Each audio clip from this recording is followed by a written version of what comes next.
This is no ordinary hand.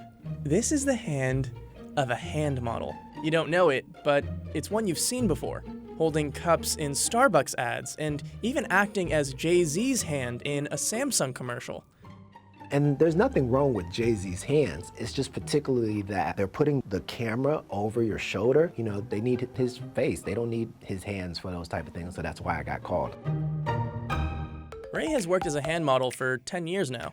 To keep his hands camera ready, Ray moisturizes his hands 30 times a day and gets at least 2 manicures a week.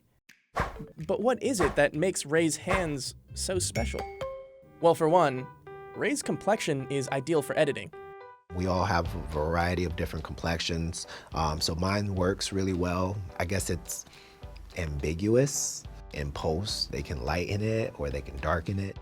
Ray's hands are also the perfect size.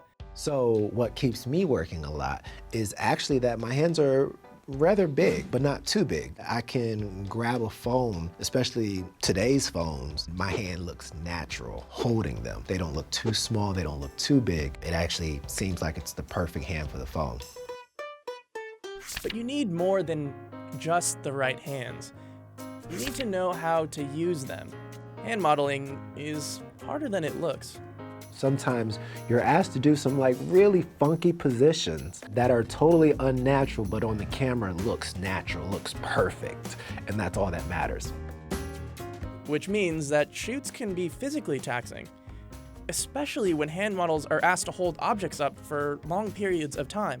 Shoots can sometimes last up to 12 hours, and models can find themselves in uncomfortable positions under hot lights and intense scrutiny. Like having your hands up like this for a second, no biggie. 10 minutes though, it starts to wear on you. But Ray has some tricks up his sleeve when it comes to giving his best during a shoot.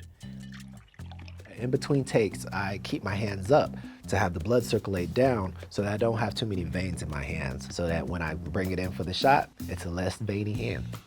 Sometimes stop motion, you gotta be really, really still and do these very subtle adjustments. One of my early mess ups was definitely drinking coffee for a video shoot. That's not good, because then when it came really, it was like, oh, it was shaky, and I had to like put all my zen into that moment. So, especially when I'm doing video or anything like that, I try not to have coffee. And when Ray's not on shoots, he spends a lot of time doing this, moisturizing. If I had to count how many times I moisturize a day, 30 times a day? I have lotion all over my house in the places where I know to remind myself, you should moisturize right here. Some people talk about lotions and oils. I particularly like oil. Our bodies naturally have oils, so putting on a really great organic oil adds to that natural oil, and it's just really great for like skin rejuvenation, skin hydration, and just all around. Ray also has a go-to manicurist who makes sure his nails are in tip-top shape before each shoot. So this is my manicurist, Erica. Hi. We're here in Washington Heights, and she is the one who is behind the amazing nails that I do for many of my shoots. In addition to his skincare regimen, Ray takes a lot of precautions when it comes to protecting his hands. This means putting SPF on before going outdoors and straight up avoiding cats. I can't be around cats. Their claws are just too sharp. They'll go, yeah, and you're like, oh, okay, that didn't get me, and then you'll look back and blood will just be gushing out of you like, ah, I'm a hand model. And you think the cat will understand. No. Another thing that is an absolute don't as a hand model is washing dishes, at least without gloves. The soap or detergent can be too rough on the skin. Protecting your hands is extremely important because any blemish or scratch could result in a lost job. But makeup can sometimes save the day. One time I ended up having a cat bite. Everything's good. But what I ended up doing, I take the little concealer and I just put it down here, just making sure that your color and skin complexion all blends good. When it comes to getting paid, a weekly salary isn't guaranteed. Models are essentially freelancers who are paid per job. Day rates can range from $150 to $1,500 or more.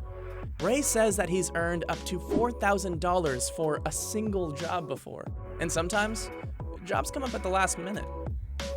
It's one of those things that literally you can get a call the next day and say, hey, you're booked. You might have had something going on the day before, especially like if you had a job, or for actors, a callback.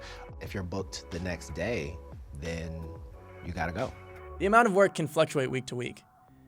But since Ray has been working as a hand model for 10 years, he generally books 2 to 3 jobs a week now, earning him over $75,000 this past year as a hand model. I'm still shocked because nobody says or aspires to say, you know what, I want to be a hand model when I grow up. You know, it's almost weird. But then you take pride over it. You know, you start seeing your hands all over the place. You see it on billboards, you see it on magazines, you see it on buses, and just all over the place. So yeah, you take pride over it. Hey, I'm Shirley. I'm the producer of this story, and I interviewed Ray in November of 2019 before the pandemic. I thought I would reach back out and see how Ray and the hand modeling industry are doing during this pandemic. When the pandemic started, everything stopped. It froze. There was nothing. Once, I think right after phase 1 into phase 2, slowly work started trickling in. People were putting out feelers. Hey, are you willing to work during this pandemic? Sometimes it'll be like, oh, there's only going to be 3 people on set. It's just going to be the photographer, you, and a stylist. So yeah, I booked my first hand modeling job about 2 weeks ago. We go on set. Everybody's wearing masks, hand sanitizers everywhere. A lot of people have gloves on as well. And everybody's just trying to be as safe as possible, keep each other 6 feet distance. Something that really transitioned well for me was just how everybody was able to get the work done.